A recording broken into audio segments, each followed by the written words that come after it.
오늘 9월 27일 오늘의 특징 주는 발언전자입니다. 미리 말씀드리는데 이름만 바르지 절대 발언회사 아닙니다. 오늘 아마 9월 27일 날 코스닥의 12개 기업이 상장 폐지가 됐어요. 상장 폐지가 결정이 나서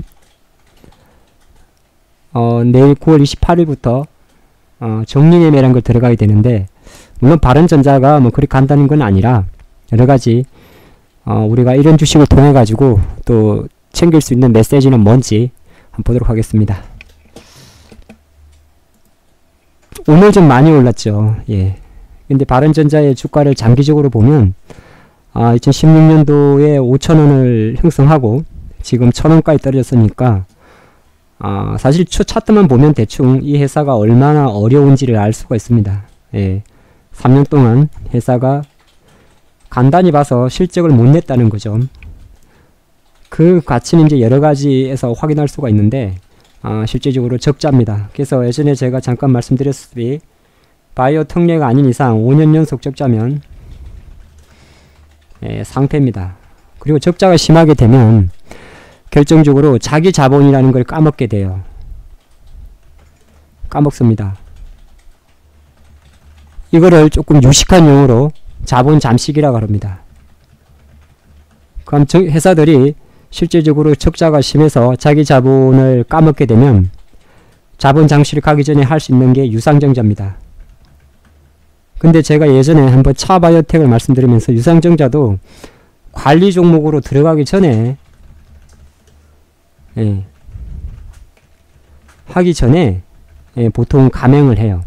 그래서 감행을 하는데 보통 우리가 유상증자에는 이제 너가 아닌 주가의 호재로 작용하는 제3자 유상증자가 있죠. 이거는 가장 증시에서 호재로 작용됩니다. 그래서 보통의 주식들이 3자 배정 유상증자 들어오면 옳거니 뭐 하는구나 이렇게 보시면 되고, 가장 흔한 게 주주 배정입니다. 이건 이제 기존 주주들한테 물량을 주는 거죠. 이건 악재입니다. 다 대부분 유상증자 재료가 나오게 되면 하락을 하게 돼요. 그리고 뭐 주주 배정 후 실권주 우선 뭐 이런 거 있습니다. 주주를 일단 배정하면서 만약에 실권, 그러니까 정자에 실패하게 되면 기존 체제 주주가 주식을 가져간다 이런 건데, 이 발언전자가 최근에 실제로 반도체 센서 회사인데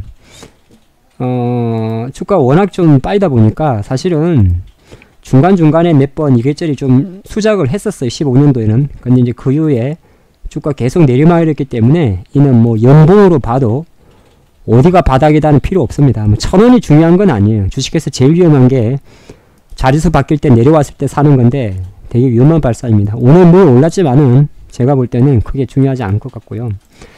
최근 이슈를 좀 보면 이 친구들이 이 유상증자를 단행을 하게 됩니다. 그래서 화면이 좀 작습니다만은 예전가는 보통 바뀌어요. 761원인데 실제적으로 11월 30일 정도에 증자를 감행을 하게 됩니다. 그래서 잘 마무리가 되면 11월 26일 날 주식이 들어오는데요. 증자의 방식 자체가 지금 보면 아까 말씀드린 마찬가지로 어디 갔죠? 잘 안 보이네요.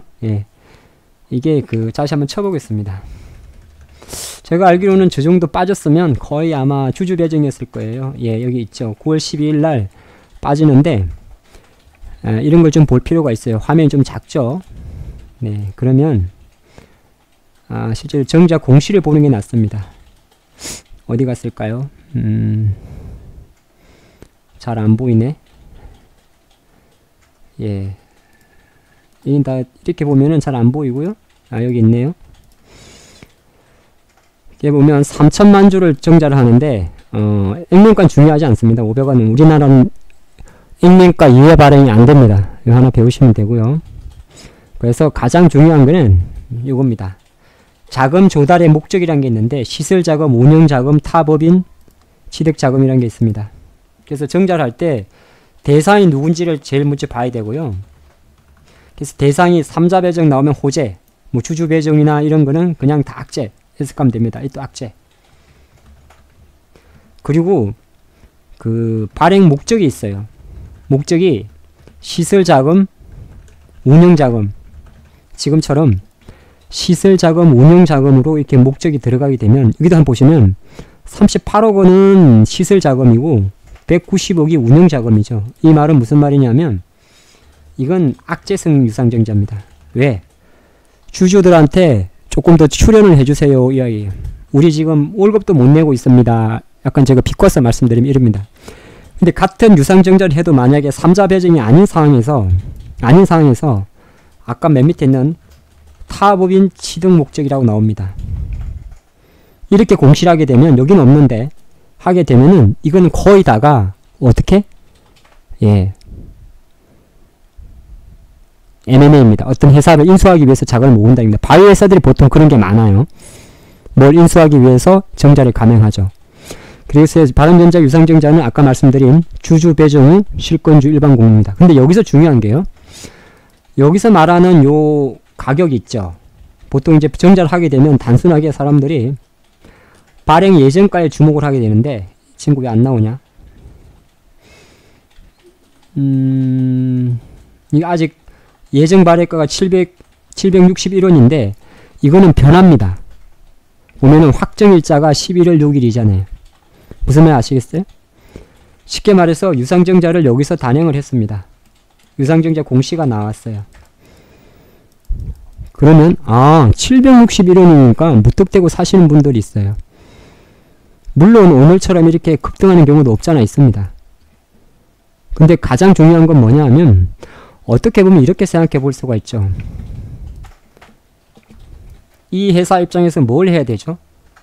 무려 아까 말씀드린 대로 뭐 300억 정도 3천만 주를 땡기는데 200억 이상을 땡기는데 실권하면 되겠습니까? 안 되죠. 그래서 뭘 하냐 하면 주가 방어를 합니다. 실권을 없애기 위해서.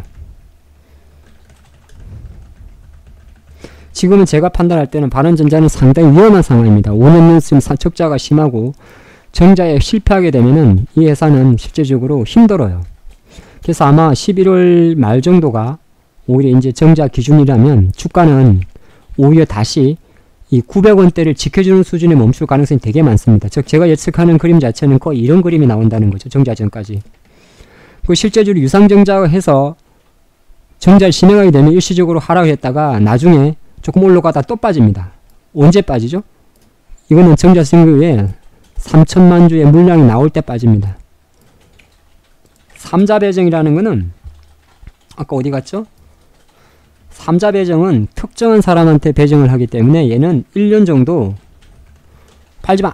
이럽니다. 이걸 보호 예수라 그래요. 근데 3자 배정이 아닌 뭐 주주 배정이나 이런 거는 바로 팔 수 있습니다.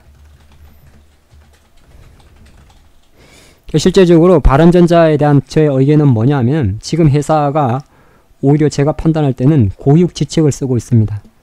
만약에 바른전자의 주식에 대해서 이 영상을 보시고 1,000원, 뭐 1,300원, 1,500원 이상의 보유 평단가를 갖고 있다. 저는 과감히 매도 의견을 드립니다. 이 주가 죽다 깨어나도 웬만하면 이까지 못 갑니다. 저는 그렇게 보고 있어요. 그래서 우연히 요 흐름을 보고 단타 세력들 따라서 들어가봤자 고생할 수 있는 확률이 되게 많으니까 매도 의견입니다. 그래서 지금 여러분들은 이 영상에서 몇 가지를 좀 체크를 하셨어요. 유상정자가 대상이 누구냐에 따라서 다르구나. 3자 배정은 상당히 호재인데 3자 배정이 아닌 일반 공모, 주주 배정 후 실권주 일반 공모, 종액인수 이런 거는 거의 다가 악재를 해석하는구나. 그리고 두 번째 메시지가 정자의 목적이 시설이나 운영자금이면 회사 엄청 어렵구나. 악재. 다만 정자의 목적이 타법인 취득자금이다. 이렇게 공시가 나오면 바이오 회사든 뭔가 회사든 어떤 회사를 인수하려고 하는구나. 호재. 이렇게 해석할 수 있습니다. 그리고 또 하나의 여러분들이 기억해야 될 메시지는 발행 가격이란 거는 정정이 가능하구나. 그래서 결과적으로 현재가와 발행가의 갭이 떨어진 차이만으로 겁없이 주식을 매수해서 고생하는 일이 없었으면 좋겠습니다. 참고로 동전주는 절대 여러분들한테 한두 번에 중박은 줄 수 있습니다. 하지만 여러분이 여기에 과연 여러분들이 온 전 재산을 팔 수 있을까? 못 살 겁니다. 장난도 심하면 범죄가 되고 재미삼아 하는 것도 심하면 큰돈이 물립니다. 동전주는 네, 커피 자판기에 넣어두시기 바랍니다. 앞으로였습니다.